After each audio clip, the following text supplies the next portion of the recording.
சில கதவுகள் திறக்கப்படுவது இன்டர்வியூக்காக. ஆனால் அதற்குள் நுழையும் போது விதியும் உள்ளே உட்கார்ந்திருக்கும். செகண்ட் ஃப்ளோர், காத்திருப்பு நாற்காலிகள், கைகளில் ரெஸ்யூம், கண்களில் கனவுகள். ஒரு எஸ் கிடைக்குமா, இல்ல ஒரு நோ எல்லாம் மாற்றிடுமா? ப்ரொஃபஷனல் எக்ஸ்பீரியன்ஸ் இல்லாம கான்ஃபிடன்ஸ் மட்டும் போதுமா? ஒரு டாஸ்க்குக்கு 40 நிமிஷம் கொடுத்த போது 30 நிமிஷத்துல முடிச்சா அது டேலண்டா, இல்ல விதியின் செயலா? இந்த இன்டர்வியூ வேலைக்கான தேர்வு மட்டும் இல்ல, ஒரு புதிய உறவுகளின் ஆரம்பம், சொல்லப்படாத காதலின் நெருக்கம், 3 கதைகள் ஒரே புள்ளியில் சந்திக்கும் தருணம். இந்த எபிசோட்ல ரிசல்ட் மட்டும் வரல, விதி தன் கேமை மெதுவாக ஸ்டார்ட் பண்ணுது. இது இன்டர்வியூ ஸ்டோரி இல்ல, விதி எழுதும் ஒரு சாப்டர். எஸ்வி கேம் ஸ்டுடியோவில் செகண்ட் ஃப்ளோரில் பல கேண்டிடேட்ஸ் சேரில் உட்கார்ந்திருந்தார்கள். அந்த இடமே ஒரு விதமான அமைதியான பரபரப்புடன் இருந்தது. புது கனவுகள், பதற்றம், நம்பிக்கை அனைத்தும் அந்த காத்திருப்பு நாற்காலிகளில் உட்கார்ந்திருந்தன. லக்ஷ்மி என்று ஒரு குரல். லக்ஷ்மி ஒரு ஆழ்ந்த மூச்சு இழுத்து இன்டர்வியூ ஹாலுக்குள் நுழைந்தாள். உள்ளே 3 சீனியர் மெம்பர்ஸ் இருந்தனர். மார்க்கெட்டிங் ஹெட் மிஸ்ஸஸ் செல்வி நேரடியாக கேட்டாள், "Why do you think you fit this role? Professional experience இல்லாம நாங்க ஏன் உங்களை ஹையர் பண்ணணும்?" லக்ஷ்மி சிரித்தாள். அந்த சிரிப்பில் நம்பிக்கை இருந்தது. ப்ரொஃபஷனல் எக்ஸ்பீரியன்ஸ்னா 9 to 5 ஜாபா? அவள் கேட்டாள். அப்படியென்றால் நான் அதை கம்ப்ளீட்டா டிஸ்அக்ரி பண்றேன். அனைவரும் கவனித்தார்கள். My experience is unique. If you want, you can test me. Just give me a task. ரிசல்ட்டா அனலைசிஸ் பண்ணி காட்டுவேன். மிஸ்ஸஸ் செல்வி ஒரு நொடி அமைதியாக இருந்தாள். பிறகு ஒரு ஃபைலை எடுத்தாள். 2 years back, our company faced this issue என்று சொல்லி ஒரு ப்ராப்ளம் ஸ்டேட்மெண்ட் கொடுத்தாள். அந்த ப்ராப்ளமுக்கு சொல்யூஷன் அப்போ எங்களுக்கு கிடைக்கல. லக்ஷ்மி பேப்பரை படித்தவுடன் அவளின் கண்கள் பிரகாசித்தன. மேம், அவள் மெதுவாக சொன்னாள், "this problem happen to this company." அவள் ஸ்டெப் பை ஸ்டெப்பாக அனாலிசிஸ் சொல்லி ஆரம்பித்தாள். மார்க்கெட்டிங் பிளான், ஸ்ட்ராட்டஜி, எக்ஸிகியூஷன் அனைத்தையும். மிஸ்ஸஸ் செல்வி முகம் மாறியது. ஏனென்றால்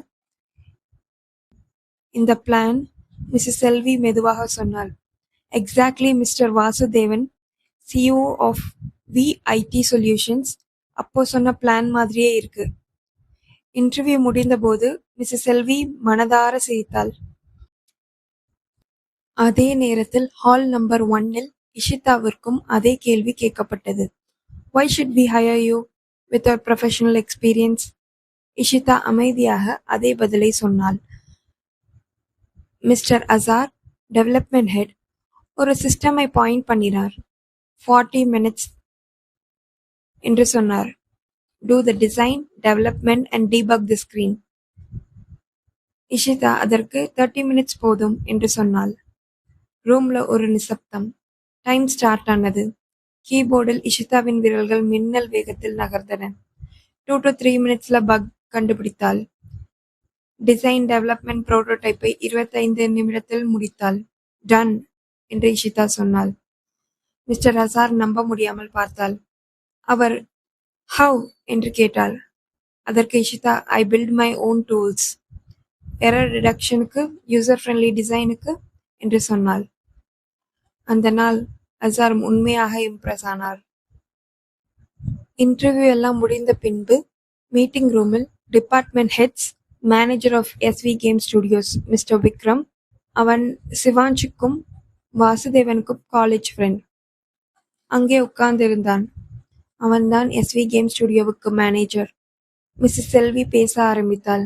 Lakshmi, she has exceptional marketing mind என்று சொன்னார்.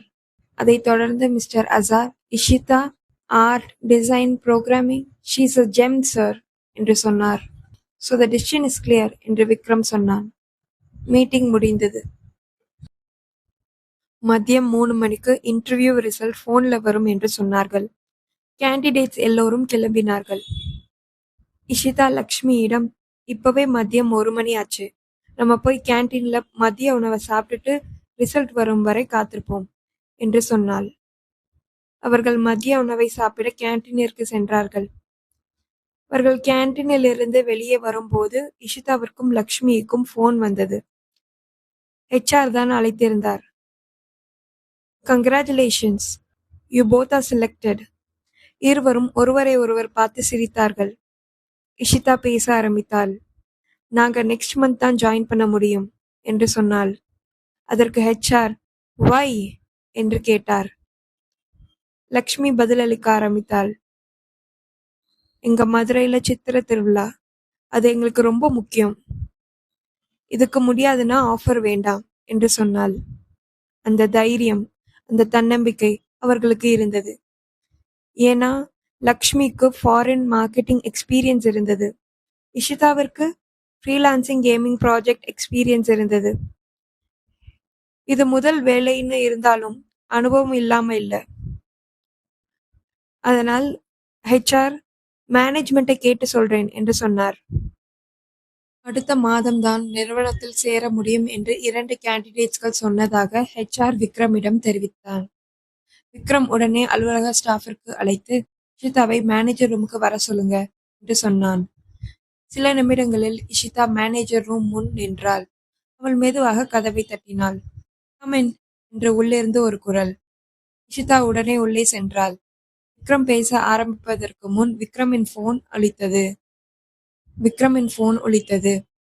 ஒரு நிமிஷம் என்று இஷிதாவிடம் கை காட்டி விக்ரம் கால் எடுத்தார். அது விக்ரமின் அம்மா. விக்ரம், இன்னும் எத்தனை நாளைக்கு இப்படியே இருப்ப? விக்ரமின் அம்மா குரல் கொஞ்சம் உயர்ந்திருந்தது. நாளை கோயில் வா, ஒரு பூஜை பண்ணணும், உனக்கு நல்ல பெண் சீக்கிரமா கிடைக்கணும்னு என்று சொன்னார். விக்ரம் சிரித்து கொண்டே, அம்மா இப்ப நான் ஆபீஸ்ல இருக்கேன் என்று சமாளித்தான்.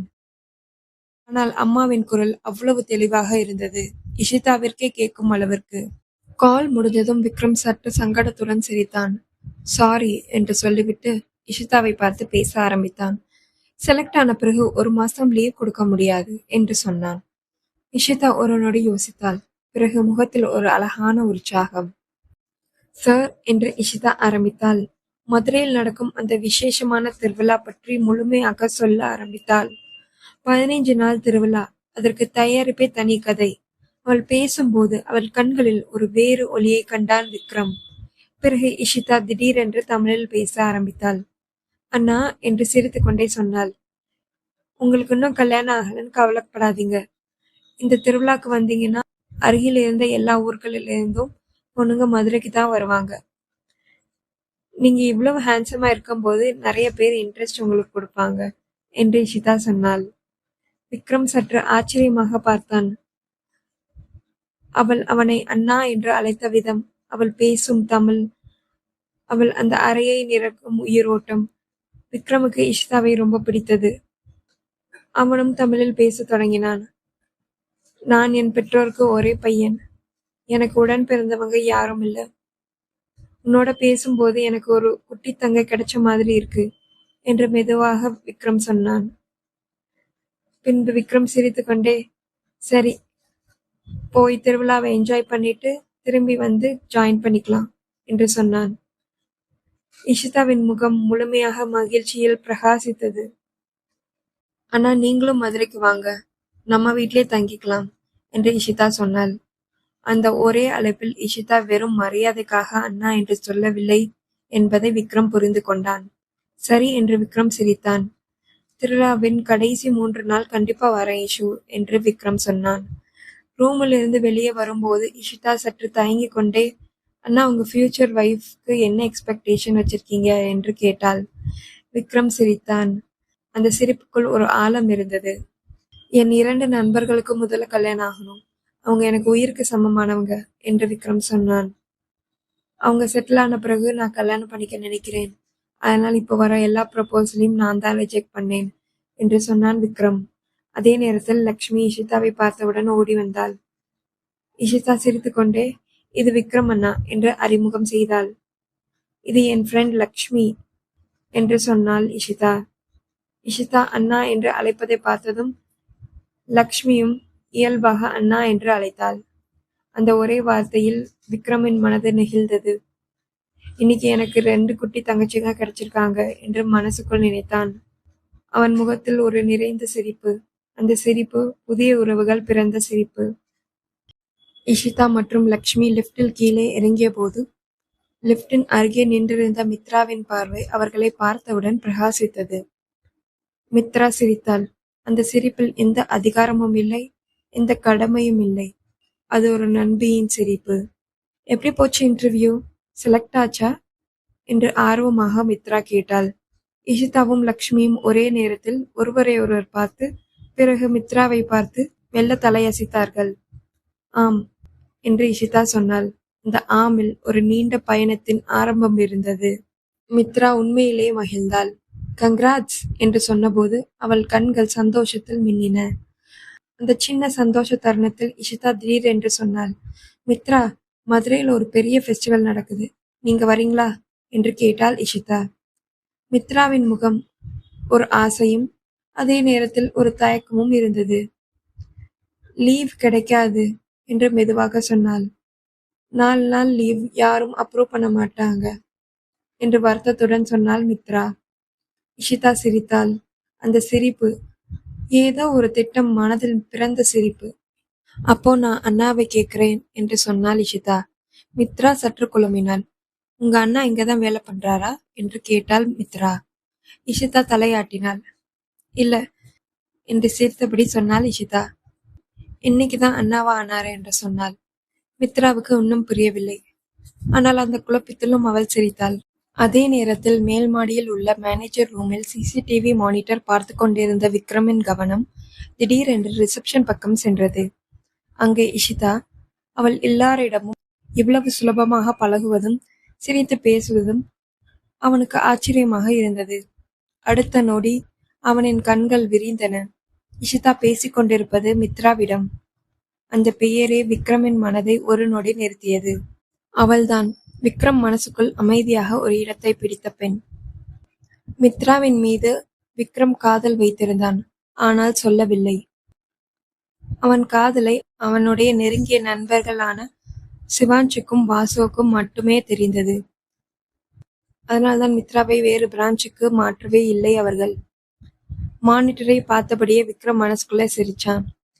இந்த குட்டி தங்கைங்க என்று நினைத்தான். என் மனசுக்குள்ள இருக்கிற பெண்ணை சரியாக கண்டுபிடிச்சிட்டாங்க, அவளோட பாண்டியும் உருவாக்கிக்கிட்டாங்க. அந்த நினைவில் அவன் முகத்தில் ஒரு அமைதியான சந்தோஷம். அதே நேரத்தில் விக்ரமின் போன் ஒலித்தது. இஷு என்று ஸ்கிரீனில் பெயர் மின்னியது. ஹலோ என்று விக்ரம் எடுத்தான். அண்ணா என்று இஷிதாவின் குரல். ஃபெஸ்டிவலுக்கு 4 நாள் முன்னாடியே மதுரை வரீங்க தானே என்று கேட்டாள் இஷிதா. ஆம் இஷு என்று சொன்னான் விக்ரம். கார்ல வரீங்களா ட்ரெயின்ல வரீங்களானா என்று கேட்டாள் இஷிதா. கார்ல தான். ஏன் என்று கேட்டான் விக்ரம். இஷிதா சற்று தயங்கினாள். பிறகு உறுதியுடன், என் ஃப்ரெண்டு ஒருத்தி இங்க இருக்கா. அவ தனியா ட்ரெயின்ல பஸ்ல டிராவல் பண்ணதில்ல. அவங்களையும் பிக்கப் பண்ணிட்டு மதுரை வர முடியுமா என்று கேட்டாள் இஷிதா. யார் இந்த ஃப்ரெண்டு என்று விக்ரம் கேட்டான் கேலியுடன். நம்ம கம்பெனி ரிசப்ஷனிஸ்ட் மிஸ் மித்ரா. அது மட்டும் இல்ல, அவங்களுக்கு 4 நாள் லீவையும் கிராண்ட் பண்ணிடுங்கண்ணா என்று சொன்னாள் இஷிதா. அந்த பெயரை கேட்டவுடன் விக்ரமின் இதயம் ஒரு நொடி துடிக்க மறந்தது. பெங்களூர் டு மதுரை மித்ராவுடன் ஒரே காரில். அவனுடைய குரலிலேயே அந்த சந்தோஷம் வெளிப்பட்டது. சரி என்று கொஞ்சம் அதிக உற்சாகத்தோடு சொன்னான் விக்ரம். அதை கவனித்த இஷிதா மித்ராவிடமிருந்து சில அடி தள்ளி சென்றாள். அண்ணா, நான் நினைக்கிறது சரியா? நீங்க மித்ராவை லவ் பண்றீங்களா என்று மெதுவாக கேட்டாள் இஷிதா. விக்ரம் அதிர்ந்து போனான். அந்த உண்மை அவனுடைய நண்பர்களை தவிர யாருக்கும் தெரியாது. அவன் சிரித்தான். இஷு, நீ அழகானவள் மட்டும் இல்ல, ரொம்ப ஷார்ப்பும் போல என்று மனதுக்குள் நினைத்தான் விக்ரம். பிறகு உண்மையை ஒப்புக்கொண்டான். ஆமா இஷு, ஐ லவ் மித்ரா என்று சொன்னான் விக்ரம். இஷிதா சிரித்தாள். அந்த சிரிப்பில் ஒரு உறுதி. அப்போ மதுரைக்கு தனியா வராதீங்க என்று சொன்னாள் இஷிதா. வரும்போது ஃப்ரெண்டா வாங்க, திரும்பும்போது லவரா போங்க பெங்களூருக்கு என்று சொன்னாள் இஷிதா. அந்த வார்த்தைகளோடு கால் கட்டானது. இஷிதா மீண்டும் மித்ராவிடம் வந்தாள். லீவ் அப்ரூவ் ஆயிருச்சு என்று சிரித்தபடி சொன்னாள் இஷிதா. 4 நாள் கார்ல மதுரைக்கு வரீங்க, விக்ரம் அண்ணா உங்களை பிக் பண்ணிக்குவாரு என்று இஷிதா சொன்னாள். மித்ரா நம்ப முடியாமல் பார்த்தாள். ரியலி என்று கேட்டாள் மித்ரா. எஸ் ரியலி என்று இஷிதா சொன்னாள். மித்ராவின் கண்களில் ஒரு புதிய கனவு மின்னியது. ஓகே இஷு என்று மெதுவாக சொன்னாள் மித்ரா. மதுரையில மீட் பண்ணலாம் என்று சொன்னாள் இஷிதா.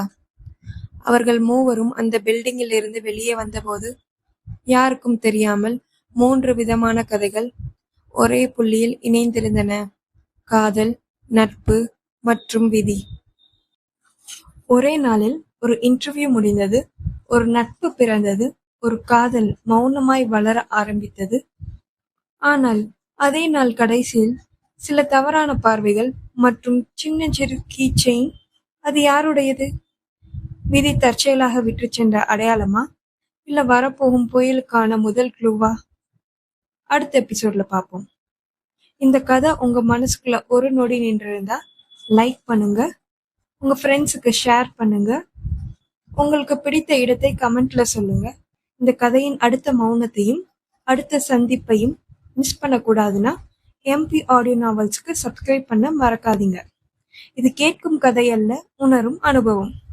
அடுத்த அத்தியாயத்தில் பார்க்கும் வரை உங்களிடமிருந்து விடைபெறுவது நான் உங்கள் ஆத்யா.